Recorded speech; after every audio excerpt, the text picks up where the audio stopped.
उपुहुता इह गावः। यजुर्वेद ने इस सूक्त के माध्यम से लोगों को ये निर्देश दिया कि वो अपने घरों में गायों को आमंत्रित करें। उत्तर प्रदेश के गाजियाबाद जिले में एक गांव है सिकंदरपुर। उस गांव के असीम रावत ने इस निर्देश को सुना, उसे अपनाया और अपने घर में गायों को आमंत्रित करना शुरू किया। एक नहीं, दो नहीं, बल्कि 600 से ज़्यादा गाय, 800 गाय उन्होंने अपने इस घर में आमंत्रित की। यहाँ पर 150 गाय ऐसी हैं जो दूध देती हैं, 650 गाय ऐसी हैं जो दूध नहीं देती हैं, परंतु उनका पालन पोषण भी होता है। और उन मात्र 150 गायों से और ये जो पूरा गोवंश है, इससे करीब 6 करोड़ से ज़्यादा की इकोनॉमी भी जनरेट की जाती है, यानी सालाना 6 करोड़ से ज़्यादा का टर्नओवर भी होता है। ये मुश्किल हो सकता है, मुश्किल आपको लग सकता है, परंतु अगर आप एक स्मार्ट और इनोवेटिव तरीके से इस काम को करते हैं तो ये संभव भी है और लाभकारी भी। उन्होंने इसे कैसे लाभकारी बनाया, देखते हैं उनकी स्मार्ट खेती।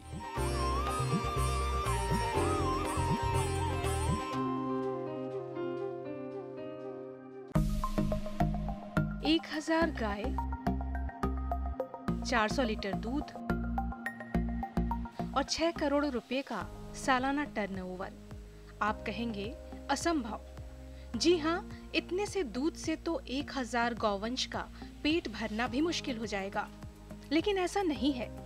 असीम ने सिर्फ दूध के भरोसे अपने उत्पाद को नहीं छोड़ा, बल्कि एक पूरा कॉर्पोरेट बिजनेस मॉडल शुरू किया जिसमें 90 से ज्यादा तरह के उत्पाद तैयार किए गए हैं।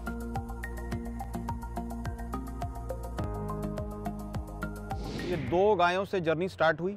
मिशन बहुत सिंपल था कि क्या देसी गौवंश से एक एथिकल ऑर्गेनाइजेशन चल सकती है या नहीं चल सकती है। क्योंकि जिनसे भी मैं मिलता था या देखता था, वो या तो HF जर्सी गाय पालते थे या भैंस पालते थे, जिसमें मिल्क एंड मीट होता है। और भारतीय गौवंश में आपको दूध मिलेगा, गोबर मिलेगा, गौमूत्र मिलेगा, और उसको आपको अंत तक पालना है, शुरुआत से अंत तक पालना है। तो इसको करने के लिए अपनी जॉब छोड़ी और 2 गाय लेकर आया। वहाँ से जर्नी स्टार्ट हुई। दो कस्टमर्स थे, उनसे जो है शुरुआत होती गई, कस्टमर बेस बढ़ता गया, हज़ारों कस्टमर जुड़े, प्रोडक्ट्स बढ़े। अब हम लोग लगभग 90+ प्रोडक्ट्स बनाते हैं देसी गाय के गोबर, गौमूत्र और दूध से। टोटल एम्प्लॉय स्ट्रेंथ लगभग 80 है। और ये जो चीज़ें हैं, ये मुझे लगा नेचुरली होती चली गई। मतलब सोचा नहीं था कि ये ऐसा हो पाएगा, क्योंकि जहाँ भी मैं गया वहाँ जो गौवंश में देखता था, जो लोग पालते थे, वो कोई बिजनेसमैन है, कोई कंस्ट्रक्शन बिजनेस में है, कोई हीरों के व्यापारी हैं, और वो 5-10 गाय पालते थे अपने घर के लिए, अपने और जो लोग आते थे उसकी तारीफ़ करते थे, और वाकई जो है तारीफ़ थी भी। लेकिन कोई ऐसी संस्था नहीं मिली जो सिर्फ भारतीय गौवंश पालती हो और एंड टू एंड रखती हो एथिकली उनको, जो है, और प्रॉफिटेबल हो। तो ये एक चैलेंज था, इसलिए एक नाम सोचा गया अपने पूर्वजों के नाम पर, क्योंकि धरती जिस पे हम खड़े हैं वे उन्हीं की है। और फिर ये पूरा क्रम स्टार्ट हुआ। असीम के इस बिजनेस मॉडल में 80 कर्मचारी काम करते हैं। खास बात ये कि इस पूरे ऑफिस का संचालन गांव की लड़कियां करती हैं। ये हेता का देसी कॉर्पोरेट ऑफिस है जो 150 गायों की मिल्किंग और 90 से ज़्यादा जो गाय आधारित जो प्रोडक्ट हैं उनकी मार्केटिंग को सुनिश्चित करता है। यहाँ पर असीम ने सबके हिस्से में कुछ कुछ काम दिए हैं। मैं सबसे पूछूंगा कि उसका काम क्या है। मेरा नाम मीनू शर्मा है सर। मैं ये ओल्ड गाजियाबाद यूनिट हेड करती हूँ। इसके अलावा सभी रिव्यू करना चीज़ें या जो भी स्टाफ को मैनेज करना, ये सब मेरा वर्क है। मेरा नाम वैशाली है और मैं यहाँ पे एज अ अकाउंटेंट वर्क कर रही हूँ। जितने भी सेल्स और परचेज़ होती है वो मैं देखती हूँ। बाकी जितना भी हम कैश हमारे टीम में आता है वो सारे मैप करना, देन कस्टमर्स की क्वायरीज़ होती है अकाउंट्स रिलेटेड, वो सब मैं सॉल्व करती हूँ। मेरा नाम अमनदीप है। मैं जितने भी ऑनलाइन पोर्टल्स हैं हेता के, वो सारे प्रॉपरली मैं चेक करती हूँ। सारे कुरियर्स जो जाते हैं आउट ऑफ हमारे जो स्टेट के बाहर जाते हैं, सारे ऑर्डर्स मैं ट्रैक करती हूँ। मेरा यहाँ पे बेसिकली जो वर्क रहता है, मॉर्निंग डिलीवरीज हैंडल करना होता है। जो भी राइडर्स जाते हैं मॉर्निंग में, उनकी डिलीवरी प्रॉपर हो, ये मेरा वर्क रहता है। मज़े की बात यह है कि यहाँ सारे ऑफिस को लड़कियाँ ही संभालती हैं। नमस्कार, मेरा नाम रंजना है। मैं यहाँ पे ऑपरेशनल एग्जीक्यूटिव हूँ। किसी कस्टमर को मिल्क जाना है या नहीं जाना है मैं मॉडिफाई करती हूँ शीट पे। मेरा नाम काजल है, मैं एज अ ऑपरेशन एग्जीक्यूटिव हूँ। जितने भी COD कस्टमर होते हैं, कैश ऑन डिलीवरी, वो मैं पूरा ट्रैक करती हूँ। बेसिकली मैं यहाँ पे टीम को हैंडल करती हूँ और कस्टमर से रिलेटेड इश्यूज़ वो मैं हैंडल करती हूँ। जो भी न्यू कस्टमर्स आते हैं उनको सबसे पहले मैं डील करती हूँ। कुछ गाय आपने देखी थी और गायों के साथ ही आपने जुड़ा हुआ एक कारपोरेट ऑफिस देखा। जब आप गौ पालन करते हैं तो उस गौ पालन में क्या इस तरह का सिस्टम आपने कभी देखा है? ये थोड़ा कहना मुश्किल होता है, लेकिन असीम ने गौ पालन के क्षेत्र में जो असीम संभावनाओं को आकार दिया है और उन्हें साकार किया है, ये अपने आप में बेहद सफलता से भरा हुआ है। कहीं घी की पैकेजिंग होती है तो कहीं खोआ तैयार करने का काम चल रहा होता है। ये खोआ बन रहा है दूध से, मावा जिसको आप कहते हैं, और ये भी बहुत पैशन का काम है, धैर्य का काम है। ये कितनी देर में बनकर तैयार होता है 1 किलो खोआ, और कितने दूध से बनता है? 8 लीटर दूध में 1 किलो खोया बनता है और 4 से 5 घंटे लग जाते हैं इसको बनाने में। यहाँ आयुर्वेदाचार्य की सलाह से कई तरह की औषधियाँ बन रही हैं। कहीं गौ अर्क निकल रहा है तो कहीं कई तरह के काढ़े तैयार किए जा रहे हैं। ये हेता गाजियाबाद का फार्म आउटलेट है। ऐसा ही एक फार्म जो है वो बुलंदशहर में है, दूसरा चंपावत में है, और दोनों जगह पर जो उत्पाद तैयार होते हैं वो भी यहाँ आपको देखने के लिए मिल सकते हैं। कितने उत्पाद हैं और किस तरह से इस काम को आप लोग आगे बढ़ाते हैं, इसकी इकोनॉमी को निकालते हैं, ये आप जरा। हमारी 3 यूनिट्स हैं, एक गाजियाबाद और एक आपका बुलंदशहर और उत्तराखंड। मेन सेंटर यूनिट ये है गाजियाबाद यूनिट। यहाँ पर हम लोग ओवरऑल जैसे मैन्युफैक्चरिंग से लेकर ओवरऑल डिलीवरी तक हम एंड टू एंड देखते हैं। मैन्युफैक्चरिंग के बाद चाहे वो पैकेजिंग हो या उसके बाद ओवरऑल जो भी चाहे फिर डिलीवरी पर्सनस हो, वो सभी हम ही लोग ऑपरेट करते हैं एंड टू एंड। हमारे कोई भी प्रोडक्ट आपको किसी भी और अलग स्टोर से नहीं मिलेंगे। इसके अलावा हम पंचगव्य पे लाइक अगर देखा जाए तो प्रोडक्ट्स हमारे मिल्क से रिलेटेड तो होते ही हैं, जैसे घी हो गया, बटर मिल्क हो गया। इसके अलावा पंचगव्य के प्रोडक्ट्स भी बनाते हैं। पंचगव्य बेसिकली आयुर्वेदा का एक पार्ट है, जो जिसमें आयुर्वेदा का एक पार्ट है जिसमें पंचगव्य 5 तत्वों से बना है, जो गायों से निर्मित। ये घी मेरे सामने दिख रहा है, ये हिमालयन काऊ का घी है, बद्री काऊ घी। इसका आधा kg का ये पैक होगा। पर केजी से 5000 पर लीटर होता है, जो ओवरऑल हमारा दिल्ली एनसीआर और इंडिया से बाहर और इंडिया में हम लोग सेल कर रहे हैं। ये समझा गया कि बद्री गाय ये हिमालयन गाय है, वहाँ पर वो दूध बहुत कम देती है और उसके मूत्र से, उसके गोबर से कुछ औषधियाँ तैयार की जाती हैं, और जितना भी वो कम से कम दूध देती है उससे भी घी बना करके देश में भी और विदेश तक भी उसको पहुँचाया जाता है। कहाँ तक पहुँचाया जाता है ये भी हम समझने की कोशिश करेंगे, जानने की कोशिश करेंगे असीम से। हम लोग पंचगव्य पे काम करते हैं और उससे लगभग 90+ प्रोडक्ट संस्था बनाती है। जो मेरा फेवरेट प्रोडक्ट है, जो आपका सवाल था, तो वो एक आई ड्रॉप है। ये 60 रुपीज़ का है, गौमूत्र से बनता है, और आइस के लिए मुझे इससे अच्छी कोई आई ड्रॉप मुझे नहीं लगता कि मैंने इस्तेमाल की है। 6 साल से तो मैं इस्तेमाल कर रहा हूँ। सिमिलरली ये जैसे गौ अर्क मेरे सामने है, ये मधुमेह नाशनी गौमूत्र अर्क है। एक चीज़ ये समझनी है कि ये जितनी भी पंचगव्य मेडिसिन्स हैं, ये आयुर्वेदिक ड्रग लाइसेंस के अंडर ये आप बना सकते हैं। इनको वैसे ट्राई ना करें, जब आपके पास वो जानकारी हो, वो लाइसेंस हो, तभी आप इनको बनाएं। और इनको ये आयुर्वेद का हिस्सा है। जितना पुराना आयुर्वेद है उतनी पुरानी ये मेडिसिन्स हैं, और ये बहुत इफेक्टिव हैं। कैंसर से लेकर सर्दी, खांसी, जुकाम तक इनका उपयोग भारत के बियॉन्ड होता रहा है।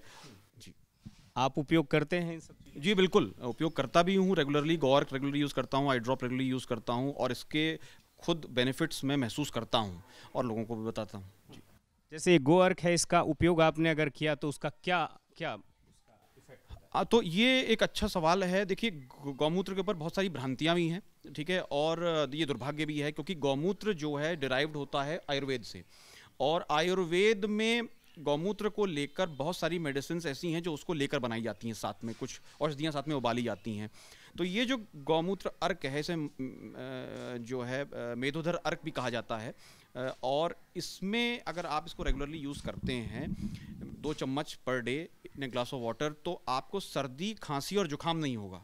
एक बड़ी चीज़ मैं आपसे कह रहा हूँ, लेकिन ये आपकी इम्यूनिटी इतनी अच्छी कर देता है तो अभी जो कोरोना काल में जिन जिन कस्टमर्स ने इसका यूज़ किया उनकी रिकवरी बहुत फास्ट हुई, बहुतों को कोरोना ही नहीं हुआ।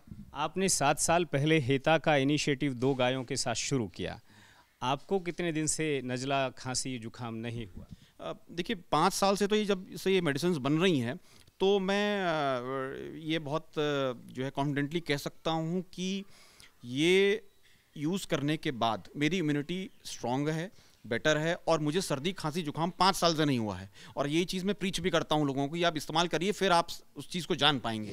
गाय में आय भी है और गाय में स्वास्थ्य भी है, दोनों चीज़ों को एक साथ लेकर के किस तरह से चला जा सकता है, ये हमने हेता में देखा है। अपने पूर्वज हेता के नाम से असीम ने इस स्मृति को गढ़ा है। अच्छी गौशाला के लिए अच्छे बुल का होना जरूरी है। असीम बताते हैं कि ब्राजील की किस्मत गुजरात के इसी नस्ल नंदियों ने चमकाई।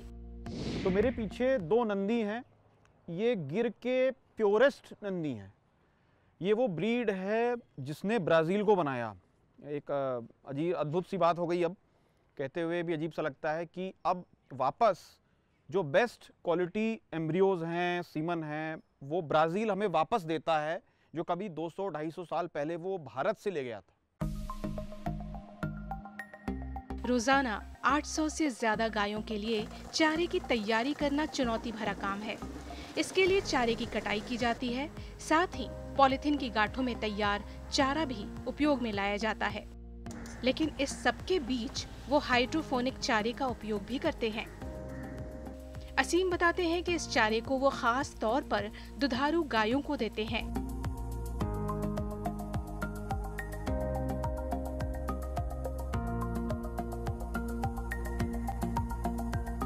ये हाइड्रोफोनिकली ग्रोन है, मतलब सिर्फ पानी से ये बीज 7 दिन में इतने बड़े हो जाते हैं, और 1 किलो दाना लगाने से लगभग आपको 10 किलो वजन का आपको जो है ये चारा मिल जाता है, हरा चारा। और जैसा कहा गया है, जैसा अन्न होगा वैसा ही दूध होगा।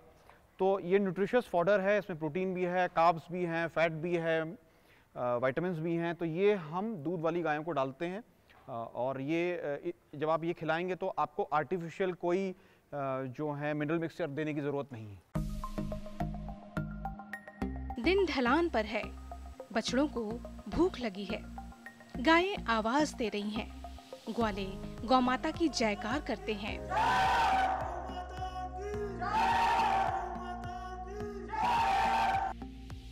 गाय समझ जाती है वो दूध के लिए तैयार है।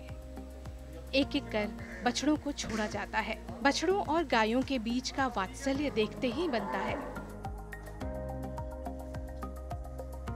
बछड़ों को पर्याप्त दूध पिलाने के बाद ग्वाले दूध दूहते हैं।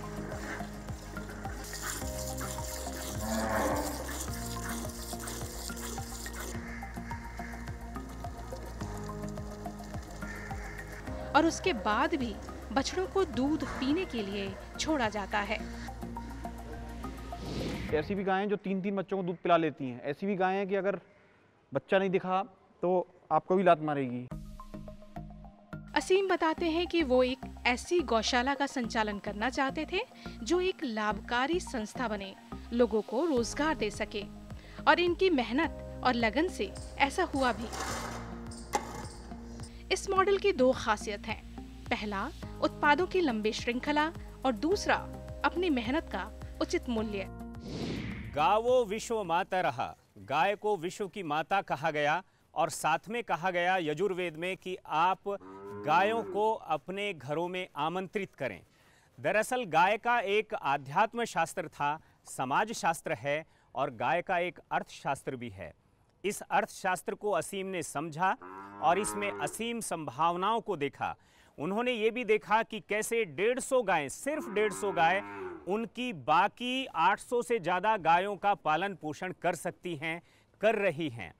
और इन्हीं असीम संभावनाओं के चलते ये वेंचर प्रॉफिटेबल वेंचर बना। 6 करोड़ से ज़्यादा का सालाना टर्नओवर इसने करना शुरू किया। आपके यहाँ भी अगर कोई इस तरह का कामयाब कहानी आपने भी लिखी है, आपने भी कोई स्मार्ट खेती करने की कोशिश की है, तो आप हमें ज़रूर बताइए। हम आएंगे आपके खेत तक और दुनिया को दिखाएंगे आपके यहाँ की स्मार्ट खेती।